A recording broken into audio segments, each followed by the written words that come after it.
লাল টকটকে সিরামিক ইটের নিখুঁত গাঁথুনিতে জানালাবিহীন অদ্ভুত সুন্দর শেখের কেল্লা আসসালাম জামে মসজিদ। মোগল রাজা বাদশাহ বা ব্রিটিশ আমলের তৈরি যে কোনো স্থাপত্যকে হার মানায় আধুনিক স্থাপত্যবিদ্যার নান্দনিক সৌন্দর্যের প্রতীক এই আল্লাহর ঘর। নেপাল থেকে, ইন্ডিয়া থেকে মানুষজন এটা জানার পর মসজিদটা দেখার জন্য আসে। আমাদের সাথে কথা হচ্ছে।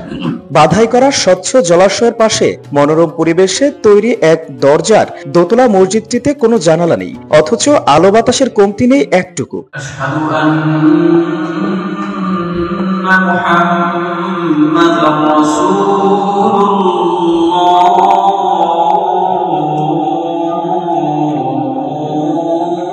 প্রাকৃতিক নানা আলোয় আলোকিত মসজিদের অন্দরমহল। দিনের আলো রং বদলানোর সঙ্গে সঙ্গে লাল কেল্লা মসজিদের ভেতরে চলে রংধনুর খেলা। সূর্যের আলো নিভে যাওয়ার সাথে সাথে আলো আধারের নয়নাভিরাম এক অদ্ভুত আবহ বিরাজ করে মসজিদে।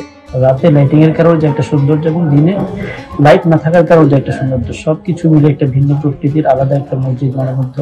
চোখ জুড়ানো লাল ইটের খাঁচকাটা ডিজাইনের আস সালাম মসজিদে জানালা না থাকলেও ভেতরে যেন রীতিমতো নাতিশীতোষ্ণ আবহাওয়া বিরাজ করে দিনরাত 24 ঘন্টা। দৃষ্টিনন্দন পবিত্র এই মসজিদের ভেতরে বৃষ্টির পানি ও জল ধরে রাখাতে রয়েছে 4টি জলাধার। আর এই পানির ভেতরে রাখা ছোট ছোট শীতল পাথর মসজিদের পরিবেশ ঠান্ডা রাখতে বেশ কার্যকরী ভূমিকা পালন করে থাকে বলে জানান মসজিদ কমিটি। এমন একটা মসজিদ যেখানে আলোর প্রয়োজন হয় না, অর্থাৎ লাইটিং এর প্রয়োজন হয় না। সারাদিন এই বাহিরের যে আলো বা বাতাস, সেটা মানুষ এখানে বসে বা এখানে নামাজ পড়ে এই ফিল করে। মসজিদে ইবাদত করতে আসা মুসল্লিরা মসজিদের ভেতরে বসে রোদ, বৃষ্টি, কুয়াশা উপভোগ করতে পারে। মসজিদটি এমন ভাবে ডিজাইন করা হয়েছে যে ভেতরে রোদ, বৃষ্টি সরাসরি এসে পড়ে। মুসল্লিরা উপভোগ করতে পারবে, কিন্তু বৃষ্টিতে ভিজবে না ও রোদও পড়বে না। অনেক সুন্দর জায়গা, আলহামদুলিল্লাহ খুবই ভালো লাগলো। খুব সুন্দর বয়ান করেছিল। অনেক সুন্দর মসজিদ, সবসময় অনেকে দেখতে আসে। এই কারণে আজকে আমরাও ভাইদের সাথে উদ্যোগ নিলাম যে আমরা আজকে এই মসজিদে দেখে আসি।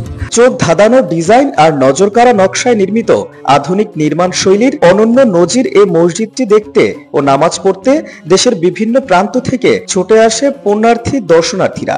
বাংলাদেশে কোথাও এরকম আমি দেখি নাই, কিন্তু মসজিদের ভিতরে ঢুকলে আমাদের খুব একটা ভালো লাগে। খুব দূর থেকে মানুষ আসে, লক্ষ্মীপুর বা মাইজদি, ঢাকা চিটাং থেকেও আসে। লক্ষ্মীপুরের রামগতি উপজেলার চরপোড়াগাছা ইউনিয়নের শেখের কেল্লা এলাকায় স্থাপিত মসজিদটি বিগত 100 বছরের মধ্যে বাংলাদেশে নির্মিত স্থাপত্যের মধ্যে একটি বিরল স্থাপনা। স্থানীয় রহিমা মমতাজ ও সাইফ সালাউদ্দিন ট্রাস্ট আল্লাহর সন্তুষ্টি লাভ আর জনহিতকর কাজের অংশ হিসেবে এই দৃষ্টিনন্দন স্থাপনা তৈরি করেন। 2021 সালে নির্মাণ কাজ শেষ হওয়ার পরপরই বিশ্ব ঐতিহ্যের স্বীকৃতি পেতে মসজিদটির তথ্যচিত্র সুইজারল্যান্ডে অনুষ্ঠিত ওয়ার্ল্ড আর্কিটেকচার কনফারেন্সে পাঠানো হয়েছে। এটা আধুনিক কালে লক্ষ্মীপুর জেলা ও বাংলাদেশে নির্মিত স্থাপত্যের মধ্যে সবচেয়ে দৃষ্টিনন্দন এক স্থাপনা। বাংলাদেশী একটি স্থাপনা প্রতিষ্ঠান এবং বিদেশি কয়েকজন স্থাপত্যবিদের অক্লান্ত পরিশ্রমে পূর্ণতা পায় দৃষ্টিনন্দন আস সালাম মসজিদ। দিনের আলোতে মসজিদটি এত সুন্দর লাগে যা আপনি যদি